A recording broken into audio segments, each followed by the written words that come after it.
Hey everybody, in today's video we will be turning this board into a spatula. Spatula is the next project in the Green Woodworking project series. So in order to prep this, what you're going to have to do is flatten out both sides and take off the bark. I'll show you guys that and then we'll get on to our next step. So your first step is getting to this board shape. You can check out my video on how to split green wood in order to figure out how to make yourself a board just like this. What we want to do when we are prepping this and making it so that it can become our spatula, we want to look at the board itself. This has a knot right here, the grain is really wavy over here on this board, so we want to make sure that this side has the least amount of focus and all that focus is over here.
That last part was really hard because of how this grain starts to flex and bend in this area. So I really want to keep that in mind when I'm designing where this spatula is going to fit on this board. Alright, once again I've brought you guys in really close. I have my graphite-less pencil, and this is a 6B. It's the softer of the lead types. So it draws really dark and really easily on the wood, so I can see it really easily when I'm working. So in order to figure out the design, I want to make sure that I keep this knot out of there so that I have less to worry about. So I'm going to bring it over to the thicker side. So you can see this side's thicker than this one. So I'm going to have my handle come over on this side. And this handle is more so an idea. I'm trying to figure out the maximum size of my spatula that it can be. And then from there, I'll work in and get it to a more fluid and comfortable design. So right now, here's this giant spatula shape. And I'm going to carve this out, still with the hatchet, to get it down to something that I can start to use with a knife. This is the project where we're using a hatchet and we're using a knife, and getting a little bit more in-depth into that process. So really I'm looking down the side to see if this is pretty straight. It's not going to be perfectly straight just because there's still a little bit of the wave in the grain, and that's fine, and that's where it comes down to actually carving everything. But this is a pretty nice shape. It's a little bit big, but it's better to be bigger and carve down to being smaller with a knife than to make it really small and then wish you had more to work with. I'm also choosing a relatively easy shape. If this is your first project outside of the wands and things like that, you're going to want to take something that isn't too challenging. So having this line go down here, if you're really new and you don't think you can do that, bring it all the way down here like this. And what that'll do is makes it so that there's even less work that you have to do in here. But I would highly recommend building up your skills by bringing it up into there, working this over, bringing that side down. This straight side's awesome. This shape also lets you work around things like these knots. So here's my design that I'd recommend you use if it's your first spatula. Alright, time to chop out of here. I'm going to put in a bunch of stop cuts. I'm going to clean those off. I'm using a middle to power grip. So this is more of my control, but not my super control grip. So I'm right in the middle, getting things out, put myself into a safer position, using the bottom of the hatchet to make sure that I can slide into the middle. And that makes sure that I can get the most out of each hatchet cut. When I get up to the top, move up to my control grip, and I'm moving my hatchet out a little bit more to the side than I normally would, and that just lets me get in there, bump cuts to knock the sides off. Alright, let me go a little bit more, speed up the video, and then I'll come back when I'm working on a new part.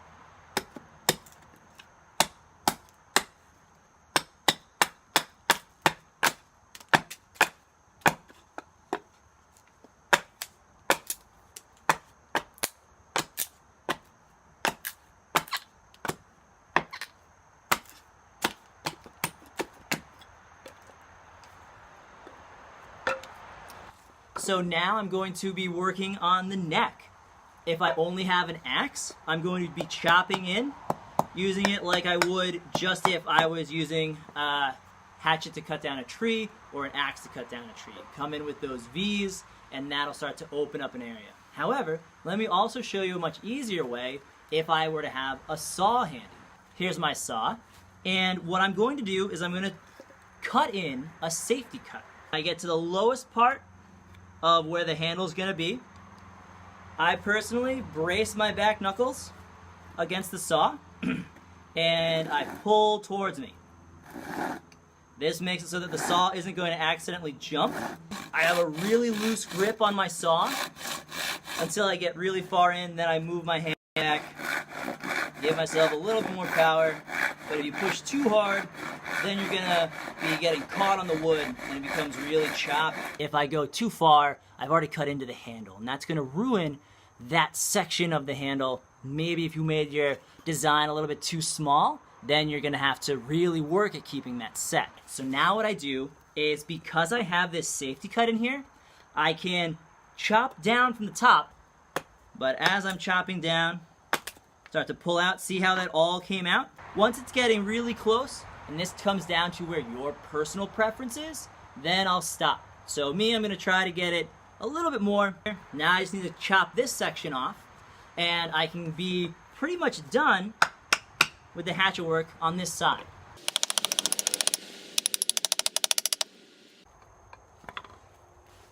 And I'm done. So now when it comes to working the back, all I'm doing is basically rounding it out. I take off the sides, take off once in the middle, and that should move it back in. Also make it so that's a little bit more comfortable for the hand.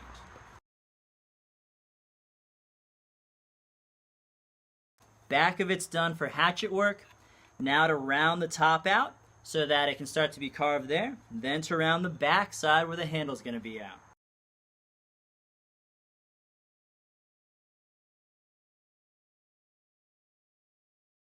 Now the axe part is done. Hey there guys, I am back in a little bit lighter area. You guys can sort of see what I'm doing. I am going to be taking the rest of this down just with my knife. It's an option to take off the back or the front with a hatchet. It just requires a little bit more dexterity with your hatchet itself, so I chose to skip that part. Here I am going to round out the back of this. Then I'm going to come to the inside. So first we use the power push, where I'm holding it off to the side, and you guys can't really see it, but I have my shoulder putting all that pressure in. Once that is done, we're going to move to pulling this in. With the pull stroke, all I'm doing is getting my knife locked in and pulling it towards my body. I don't want to rock my blade. I'm pulling it pretty much as I would slice with it. So I have my blade tipped away from me. I'm not going to rock my wrist forward when I'm pulling, because then you can stab yourself. Get underneath some of the fibers of the wood, just like you would with your hatchet. Rock your knife, pull those away. You're going to pull in. Once you get into a little bit more of a tight area, you can use your other hand and use a reinforced pull stroke, and that pulls everything back in. So I'm going to continue this, and I'll show you guys the next step. So now I have all of these little pieces right here. To get rid of those, I'm going to come in from the base of the spatula side, and I'm going to do a modified thumb pull. And I have my thumb on the very back, and all I'm doing is closing my fingers. It also pulls and curves, so that really helps to get into the inner slot. I just carve away, pull the excess off. Now I can do a reinforced, modified pull, and that gets that clear. When I'm taking this stuff out, I'm gonna switch between that pull that I showed you, that thumb pull, the reinforced chest pull, and the thumb push.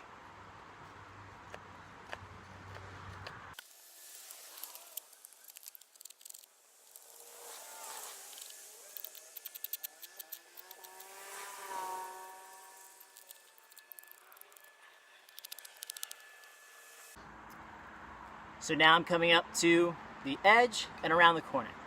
I'm going to be using just a thumb push, and then when it comes up to catching this corner bit, what we want to do is, instead of pushing straight off, we want to come close to the edge, then flip it around and carve off this side so that we have a slight angle. And what that does is it prevents the strokes of cutting this way to peel the back fibers of the wood off.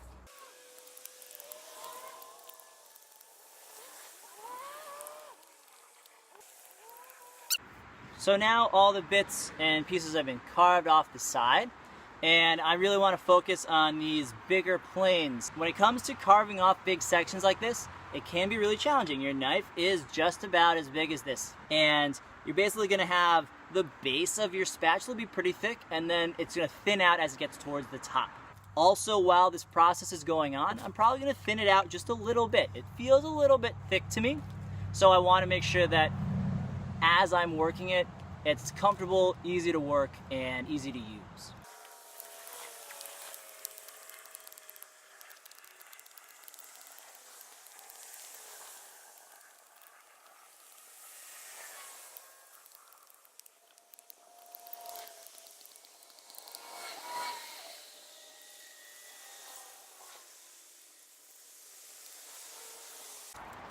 So the end is pretty good. Right now it's a little thick, it's a little bit rounded, but that's okay for this point. What we have to do now is we have to focus on the handle and this connection spot. If we only focused up here and we didn't work on the handle at the same time, then they would be disproportionate and we wouldn't know when we were really done. So how thin the top becomes is really personal preference and what you're actually going to be using it for. Is its goal to flip over things, or is its goal to push around different things on a pan? Are you using it out in the woods, or are you using it out like over in your kitchen? So with those, that really becomes, if you want it thick and sturdy, is it going to be a bushcraft spatula, or do you want it thinner and more delicate? Is it going to be kitchenware, and are you going to be using it to flip over pancakes and things like that? So I'm going to probably mine a little bit thicker, make it a bushcraft one. But personally, I love making really thin spatulas. I find that those are the most challenging and then most rewarding.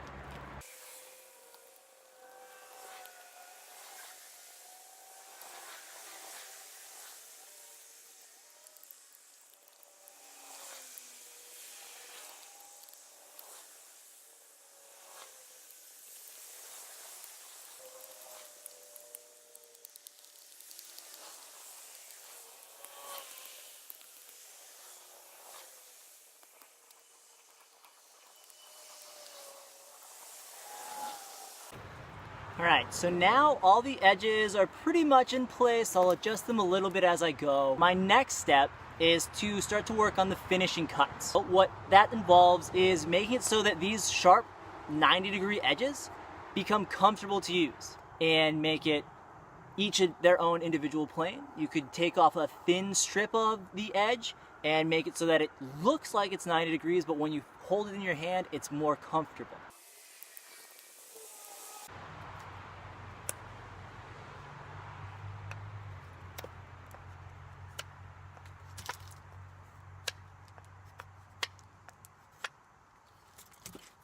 So that's not really a technique that I know has a name, but basically what I'm doing is this part is really hard to cut. So if I'm right in here, I'm cutting, my hand doesn't have that much weight, like that much distance to move. And if I'm trying to cut over here, I'm pinching the flat piece, and it's not an easy thing to do if your fingers aren't super strong. So what I'm doing is I'm basically pulling the piece of wood away. I keep my knife really stationary and basically on my leg, and I'm pulling the wood away.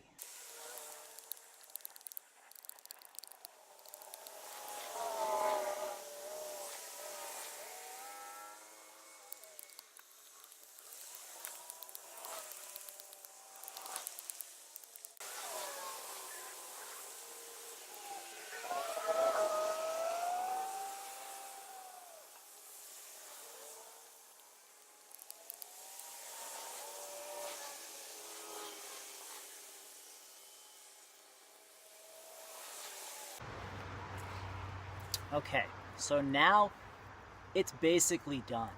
But what needs to happen next, making sure that the edges are comfortable to hold in your hand. Right now, these are at 90 degree or relatively close to that, and that makes it pretty uncomfortable in your hand. So now your options are one of two things. Take your knife, coming in at a very sharp angle. I will often hold the knife in place with my right hand and push the blade down with my left. And that just takes the edge right off. The other option is to come in a little bit less of an angle, and you're basically adding in another edge. So right now what it has is one softened edge and then one shaved off edge. So those are the two major options. You can just continue that all the way up to where the back of the spatula is. You can go to the underside. In this area you want to use the tip of your blade, and that gets around this corner without getting caught in anything. When it comes down to the base, I like to have a little bit of a wider base. And that just makes it so that if someone's holding it in their hand, they don't slide right off the end. They sort of know where it is. One thing I always do is I just use my hands. Make sure that I go over every inch of what I'm working on to make sure that they all feel comfortable. If there's a little thing that I can't see, I can feel it. So I go back and I feel it with my hands, and they'll tell me what I need to work on. So to recap, we started off with a board, came to pick a design that looks good and works with the piece of wood that we have. As we continued through everything, we made sure that we got our planes set, we got our outside shape chosen. We then made our other sides, our flat sides, made those smooth, gave them the shape that we needed to. At the very end is when we softened our edges to make sure that it was comfortable in the hand. Lastly, this isn't the only shape. Once you've mastered this shape, go and experiment. See what you can do. See which ones you like. Look in your kitchen, look online. So if you liked making this project and you want to learn more about what I do, check out my Instagram page. You can check out my website, Glenn P. Art. If you like this video, and I hope that you did, you can like it, you can comment below, you can subscribe to the channel if you want to see more videos that are coming out, and if you want to find out the old videos that I did, go back to those, and I will see you guys in the next video. Have a good one.